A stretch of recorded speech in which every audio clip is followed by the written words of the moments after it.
Not until the tragic events in Charlottesville on August the 12th did I hear of this left-wing radical group called Antifa.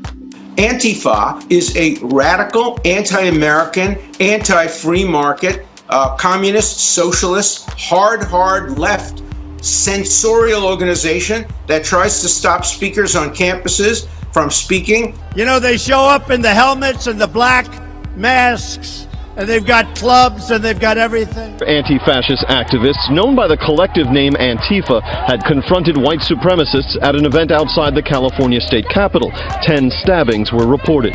The majority of fatalities in America caused by extremist violence have been attributable to far-right hate groups like the Ku Klux Klan, neo-Nazis, and white supremacists. Yet those tracking such incidents note with alarm the rise in violence by Antifa and other far-left groups who aim not merely to counter the alt-right, but to deny its members the rights of free speech and assembly. Their most memorable turn on the national stage to date was last week's deadly confrontation in Charlottesville, Virginia. They use violence, and just because they're opposed to fascism and to some of these monuments shouldn't make them heroes of the liberals.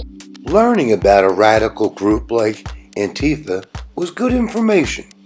However, it also begged the question as to whether the president was correctly and justly criticized for comparing the opposing groups of demonstrators, the left and the right. The protesters also decried President Trump's insistence that white nationalist protesters and counter-protesters were equally to blame for the violence.